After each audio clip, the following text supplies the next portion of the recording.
Hey guys, Kevin Cage back with another daily cryptocurrency video. Welcome to the channel. Like and subscribe if you like what you see, and let's get right into the information today. And again, hit that bell icon next to the subscribe button to get notified whenever I upload.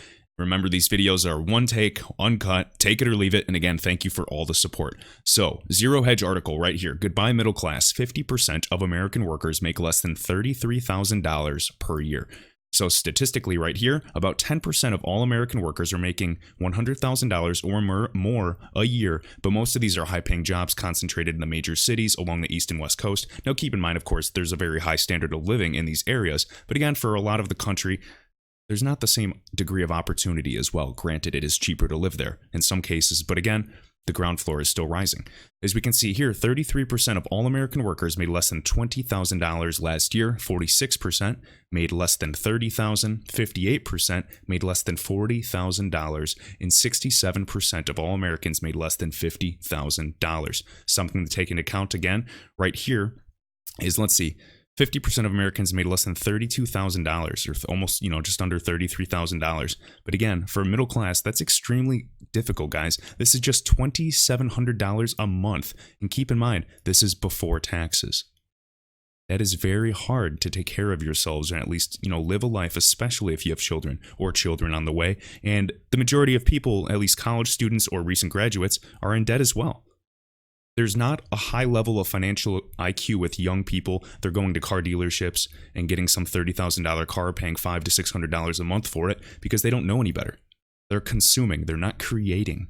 They are just consuming. That we are all truly just products of our environment. So you have to be cognizant of this. Now, again, money's not all that matters. Don't get me wrong. I just wanted to show you these stats and really question, what are you doing to hedge your bet? What are you doing besides the traditional 9 to 5 to protect yourself and develop multiple streams of income? Not only for yourself, but for your family. All right. And again, I want to show this chart really quick. So this is just on the 4 hour of XRP and USD. We are getting close, guys. Remember, Mr. Awake, my buddy, Mr. Level Up, you guys, to each their own. I choose to support and be friends with different people. He's admitted any mistakes on time frames if he's wrong. And again, we are following this trend. So we've been predicting a little downtrend. Keep in mind, the scale can be very different, but the pattern is traditionally the same. So we saw a drop, and then obviously the day later, we saw this big drop. We were expecting some wick fishing. You see this little underneath the candle, this wick knocks out any stop losses. We actually saw it go below 25 cents, scared some people out. Now, ideally, we want to start building before takeoff. And so we're seeing this build. So obviously, on this candle right now, we're seeing a little build. And this is all CA, cycle analysis. Some people call TABS, some people call this CABS, some people stick to the fundamentals. But you know what? I kind of do a combination of all of them because this is such a nascent market. And fun fact, every single market is highly, highly manipulated, whether it's precious metals, stocks, any form of commodities, and cryptocurrency. And anybody that's an actual trader realizes this. All right. Especially in the Forex market too. But all right, so we're kind of expecting, to be conservative. There's predictions of, by the 28th at least. All right.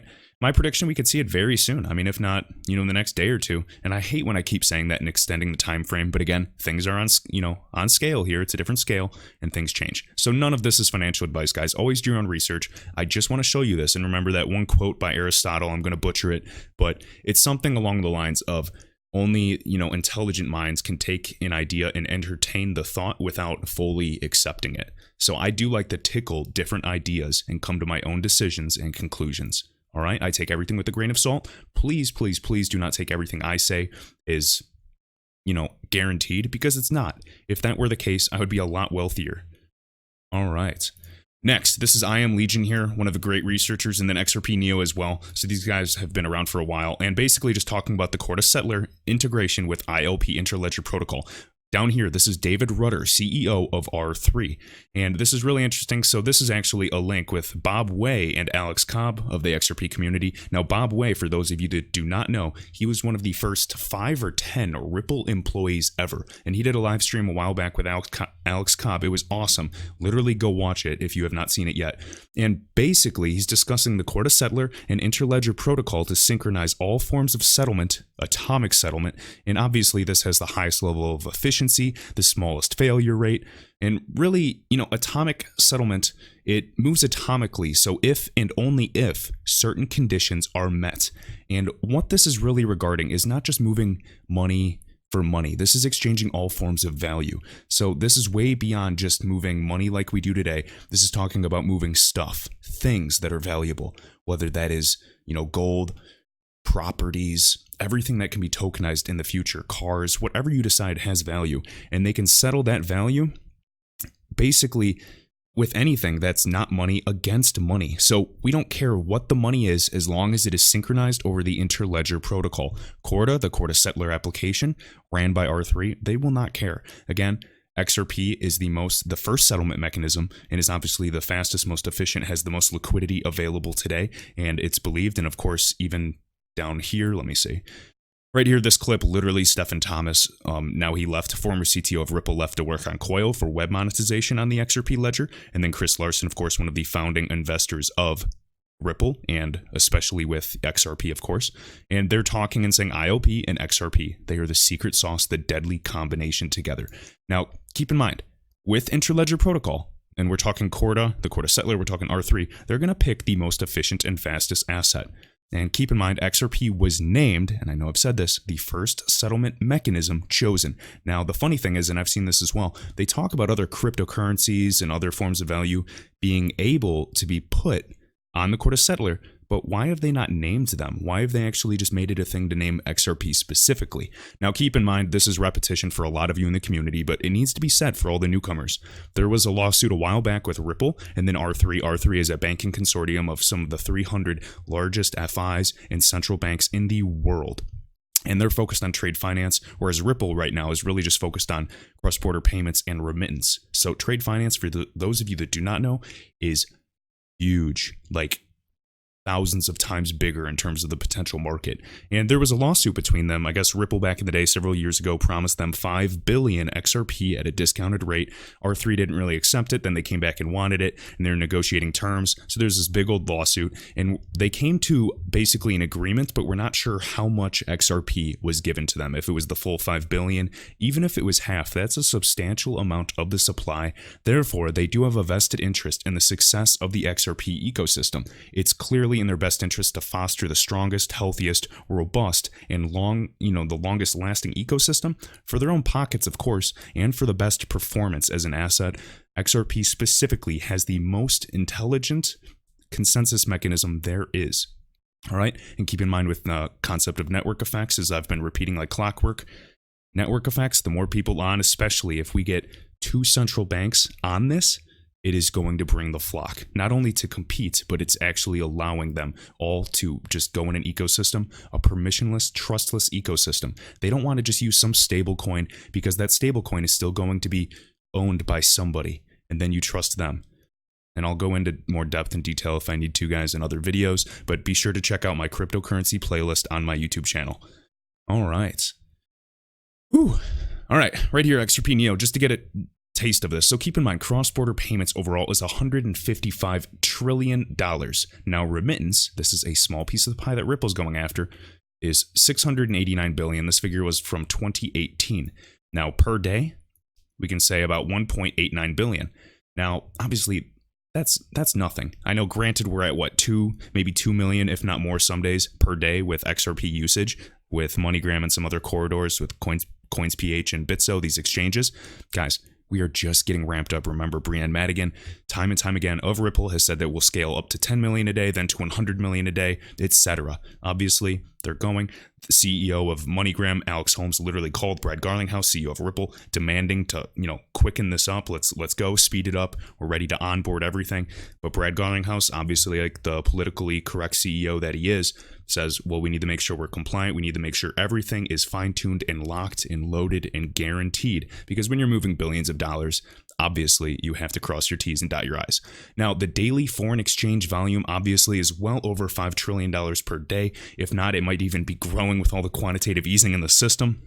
Wouldn't surprise me. I remember when it was only like 5.1 trillion. This figure always changes, though. But again, $5.5 trillion. Now, am I saying we're going to get all of this?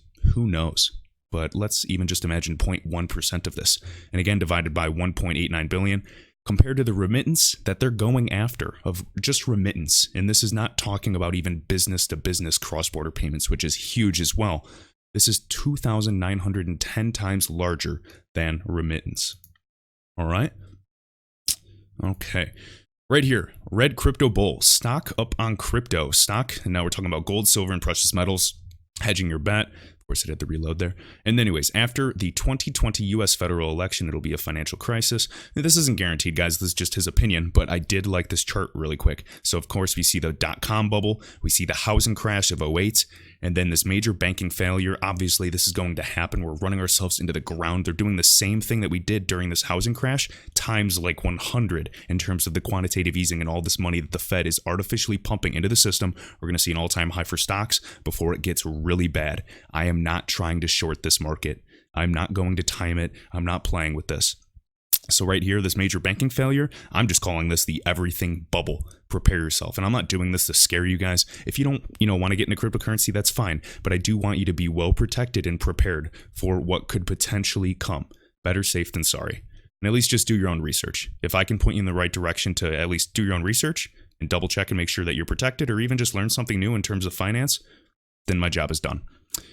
All right, last tweet here. This is Eric Dadun, and FUD, fear, uncertainty, doubt. No one will ever use XRP, and that's what people still say, even though we have the world's second largest money transfer service system scaling up each and every day, and we're looking at about $2 million in volume per day on XRP. You cannot say that about any other cryptocurrency, so take that as you will.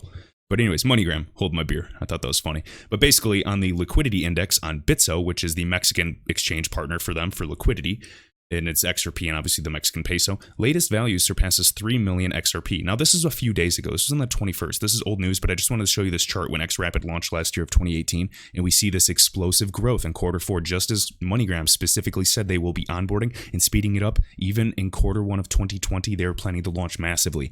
Now, for all of you that have not seen, type in Alex Cobb XRP ODL, which is on-demand liquidity. He has a second YouTube channel with live streaming the actual XRapid, or I should say ODL, on-demand liquidity transactions. There was, don't quote me on this, double check it, but I believe it was 6 million XRP payments, like huge batch payments being sent now, like some monsters, and well over 6 figures, well over 100K. XRP payments, which obviously is still a drop in the bucket for what's coming, but I want to show you that this is the growth you need to see, whether you believe that XRP is going to skyrocket overnight, or you believe that we're going to see slow and steady exponential growth. It doesn't matter. We're seeing the ecosystem grow at the rate that we want to. Ignore the price right now, focus on the fundamentals, and we will see what happens. I'm expecting it to trace, whether we stay between this 26 cent range and 28 cent range for a little bit longer, maybe see additional wick fishing like we see here, and then boom, take off. Now, that is just my belief and prediction. I could be completely wrong. Please do your own research, guys. You should not blame anybody for your investment and only invest what you're willing to lose. So with that, guys, hope you enjoyed, and I will see you in the next video.